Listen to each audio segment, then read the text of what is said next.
So tonight I'm back to finish chapter 2 from Think and Grow Rich. As a reminder, the chapter's titled Desire, at least in my copy. Uh, there might be, um, more or less chapters in certain versions, maybe. Or, there might be slight variations on title names, because I know there's a few dozen versions of this now. Um, how to get dreams off the launching pad. A burning desire to be and to do is the starting point from which the dreamer must take off. Dreams are not born of indifference, laziness, or lack of ambition. Remember that all who succeed in life get off to a bad start and pass through many heartbreaking struggles before they arrive. The turning point in the lives of those who succeed usually come at the moment of some crisis through which they are introduced to their other selves. John Bunyan wrote The Pilgrim's Progress, which is among the finest of all English literature, after he had been confined in prison and sorely punished because of his views on the subject of religion. O. Henry discovered the genius which slept within his brain after he had met with great misfortune and was confined in a prison cell in Columbus, Ohio. Being forced through misfortune to become acquainted with his other self and to use his imagination, he discovered himself to be a great author instead of a miserable criminal and outcast. So, we haven't really gone very far, but as we can see from the couple of examples already, adversity or challenges can bring, someone out in yourself that you didn't think, and it can seem like misfortune, but it really can be an opportunity. It can allow you to say, oh, I'm just at the mercy of my circumstances, or it can, you know, allow you the opportunity to say, hey, I'm going to turn this around, and, even though things might not look great right now, I'm going to do something with this time that I have, all this free time I have being locked up in jail, or, whatever other bad circumstances might show up. Charles Dickens began by pasting labels on blacking pots. The tragedy of his first love penetrated the depths of his soul and converted him into one of the world's truly great authors. That tragedy produced first David Copperfield, then a succession of other works that made this a richer and better world for all who read his books. Helen Keller became deaf, dumb, and blind shortly after birth. Despite her greatest misfortune, she has written her name indelibly in the pages of history of the great. Her entire life had served as evidence that no one ever is defeated until defeat has been accepted as a reality. So, Helen Keller is a great example of, someone that is down and out, more so than a lot of people are, and she actually, made something of herself. She wasn't, get, given her success on a silver spoon. She, actually had to, you know, put in more work than, your average person to try to accomplish things. But, um, you know, really, being defeated is, starts in your mind, and if you accept it, then, you're not going to get anywhere because you automatically assume that you're defeated and just take that as fact. You're not going to go after whatever it is you want. Robert Burns was an illiterate country lad.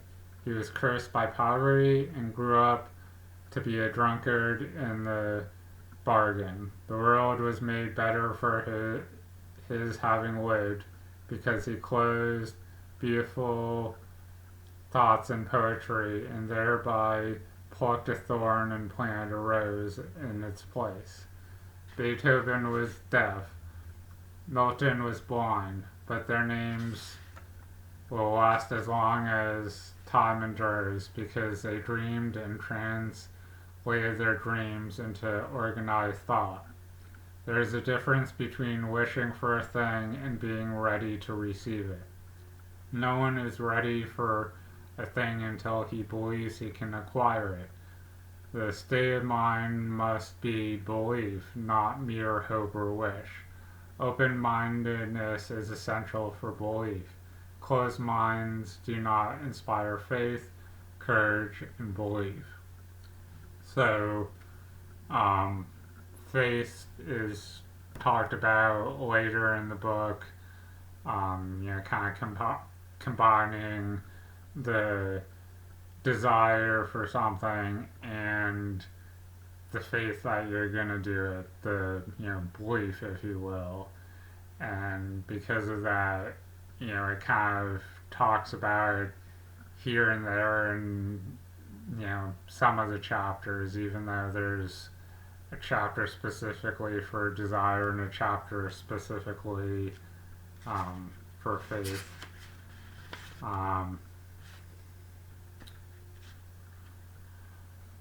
Remember, no more effort is required to aim high in life, to demand abundance and prosperity, than is required to accept misery and poverty.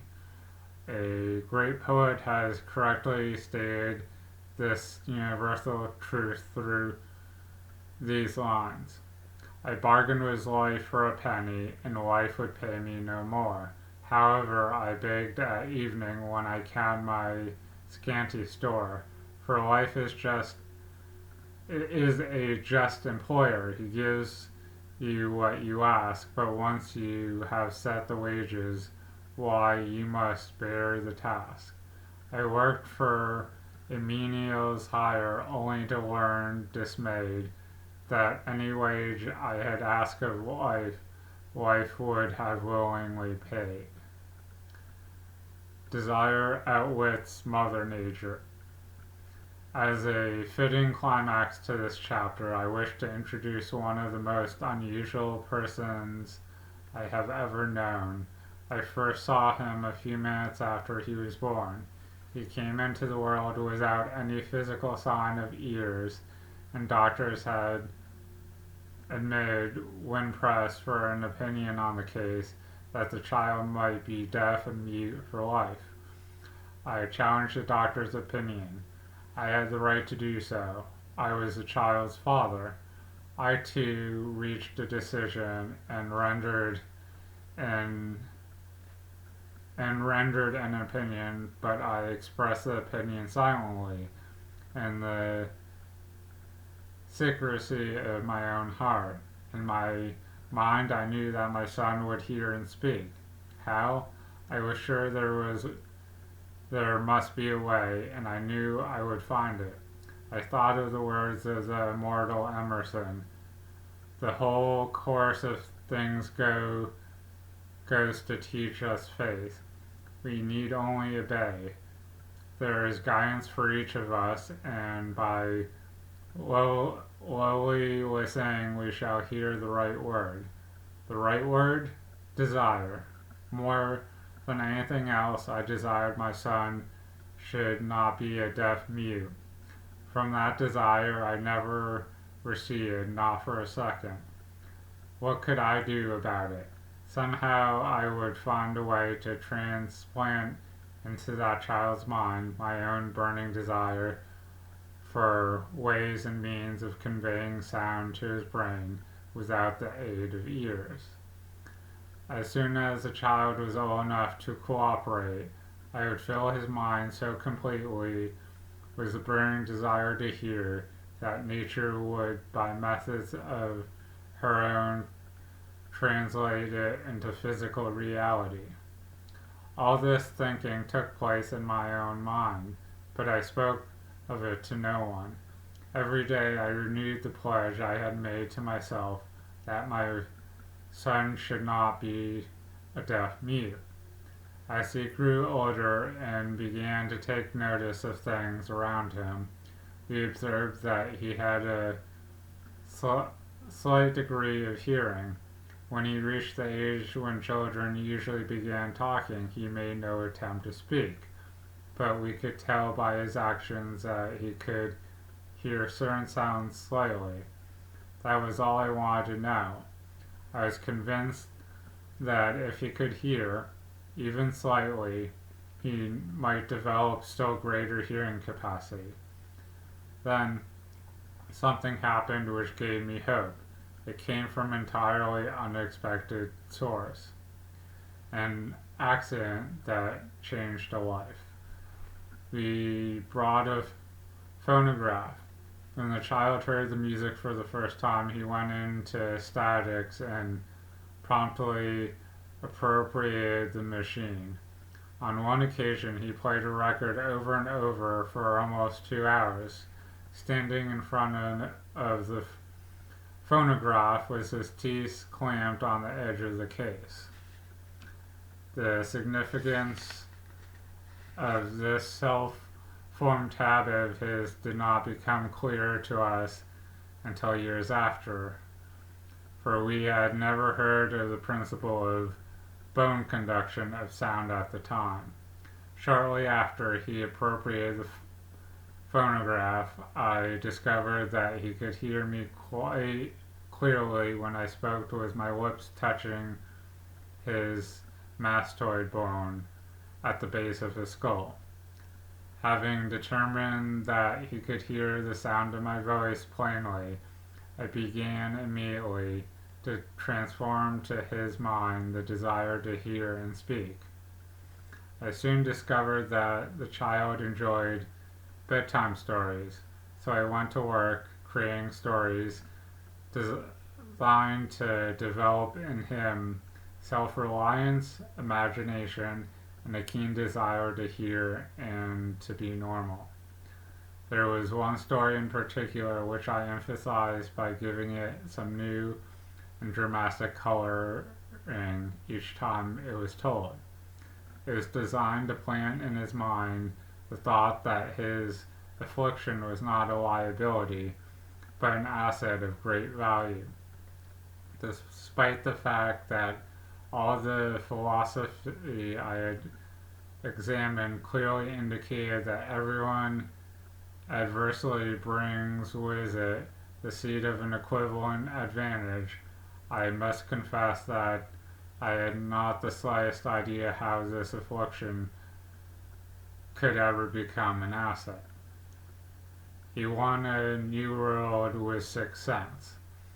As I analyze the experience in retrospect, I can see now that my son's faith in me had much to do with the astonishing results. He did not question anything I told him.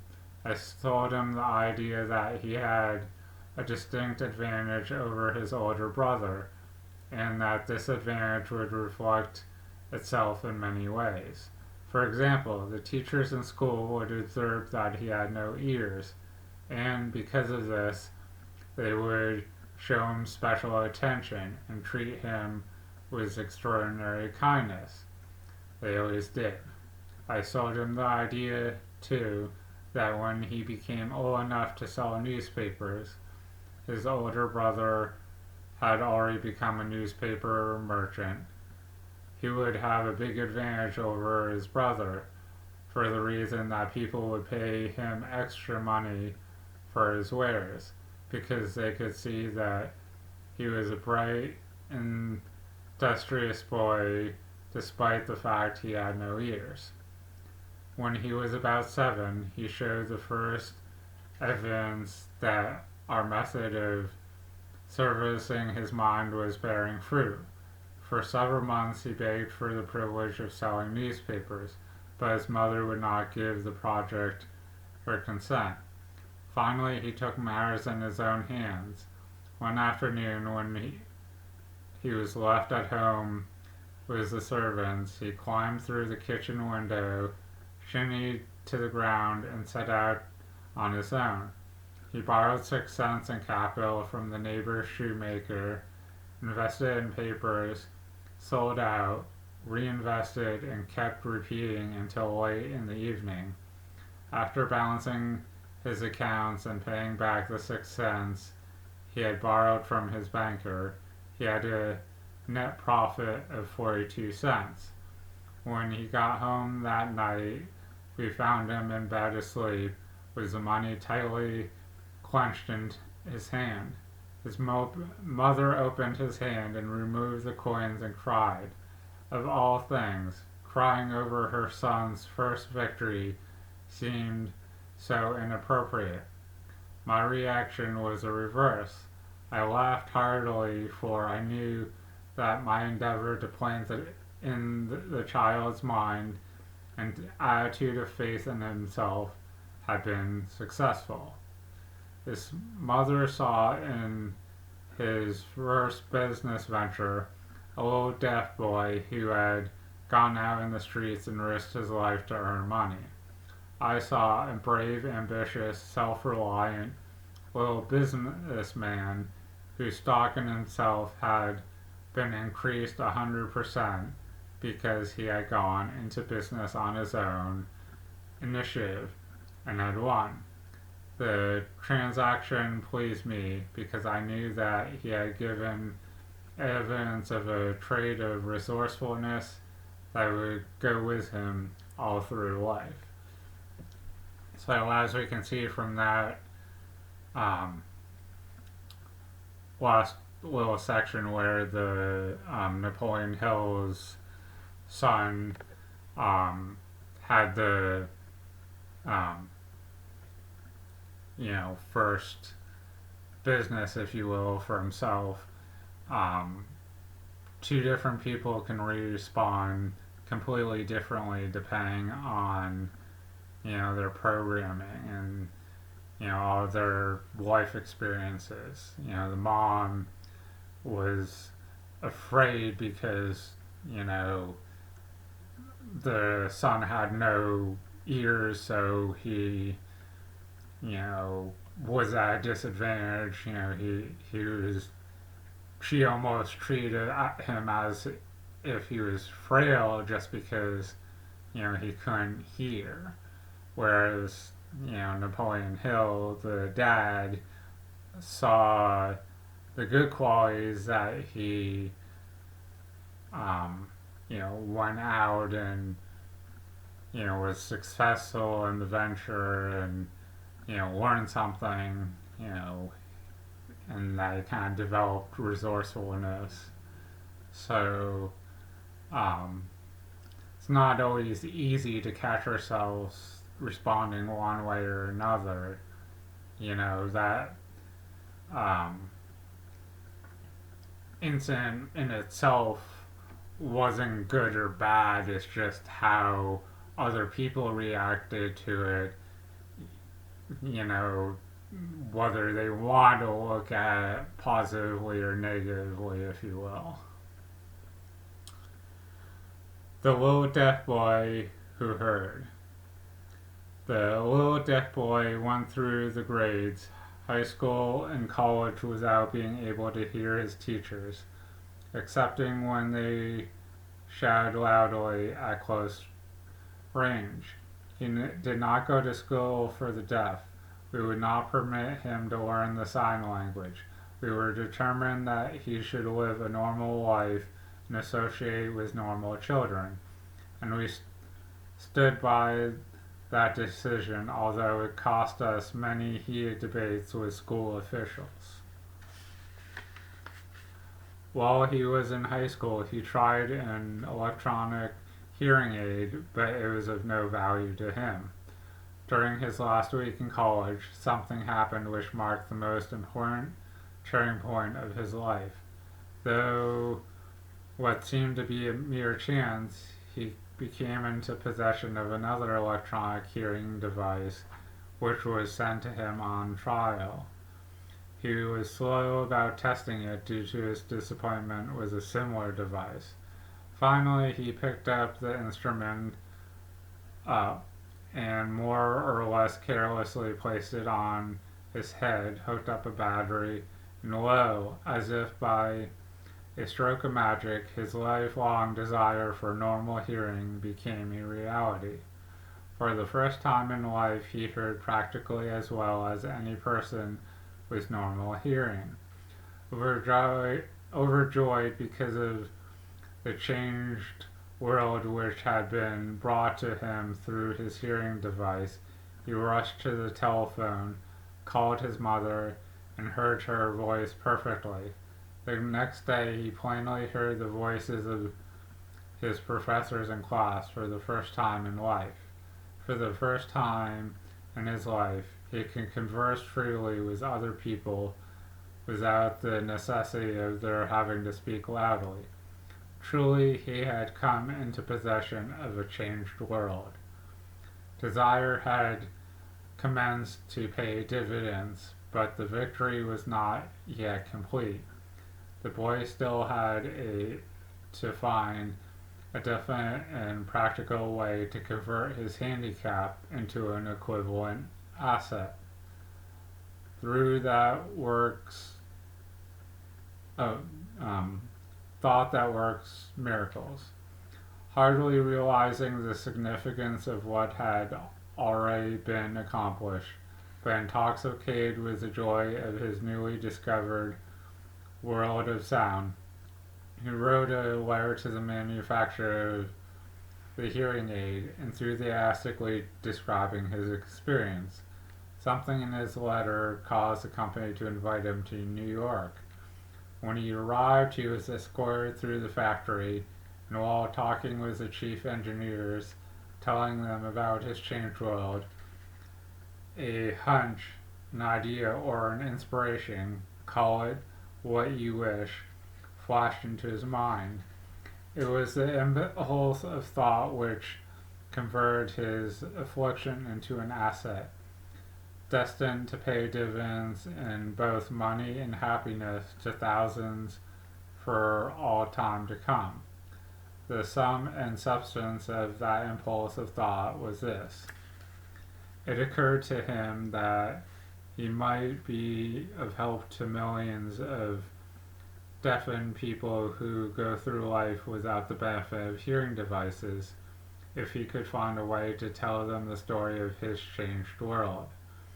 For an entire month he carried on an intensive research during which he analyzed the entire marketing system of the manufacturer of the hearing device and created ways and means of communicating with the hard of hearing all over the world, for the purpose of sharing with them his newly discovered changed world. When this was done, he put in writing a 2-year plan based upon his findings. When he presented the plan to the company, he was instantly given a position for the purpose of carrying out his ambition. Little did he dream when he went to work that he was destined to bring hope and practical relief to thousands of deafened people who, without his help, would have been doomed forever to deafness. There is no doubt in my mind that Blair would have been a deaf mute all his life if his mother and I had not managed to shape his mind as we did. When I planned in his mind the desire to hear and talk and live as a normal person, there went with that impulse some strange influence which caused nature to become bridge builder and span the gulf of silence between his brain and the outer world. Truly, a burning desire has devious ways of transmuting itself into its physical equivalent. Blair desired normal hearing, now he has it. He was born with a handicap which might easily have sent one with a less defined desire to the street with a bundle of pencils and a tin cup. The little white lie I planted in his mind when he was a child by lending him to believe his affliction would become a great asset which he could capitalize has justified itself. Verily, there is nothing right or wrong which belief plus burning desire cannot make real. These qualities are free to everyone. Mental chemistry works magic. One short paragraph in a news dispatch concerning me. Me Gunman Hink gives a clue to this unusual woman's stupendous success as a singer. I quote the paragraph because the clue it contains is none other than desire. Early in her career, Meme Gutman he visited the director of the Vienna Court Opera to have him test her voice, but he did not test it. After taking one look at the awkward and poorly dressed girl, he exclaimed, none too gently, with such a face and with no personality at all, how can you ever expect to succeed in opera? My good child, give up the idea. Buy a sewing machine and go to work. You can never be a singer. Never is a long time. The director of the Vienna Court Opera knew much about the technique of singing. He knew little about the power of desire when it assumes the proportion of an obsession. If he had known more of that power, he would not have made the mistake of condemning genius without giving it an opportunity. Several years ago, one of my business associates became ill. He became worse as time went on and finally was taken to the hospital for an operation. The doctor warned me that there was little, if any, chance of my ever seeing him alive again. But that was the doctor's opinion. It was not my opinion of the patient. Just before he was wheeled away, he whispered feebly, "Do not be disturbed, Chief. I will be out of here in a few days." The attending nurse looked at me with pity, but the patient did come through safely. After it was all over, his physician said nothing but his own desire to live saved him. He never would have pulled through if he had not refused to accept the possibility of death. I believe in the power of desire backed by faith, because I have seen this power lift men from lowly beginnings to place of power and wealth. I have seen it rob the grave of victims. I have seen it serve as the medium by which men stage a comeback after having been defeated in 100 different ways.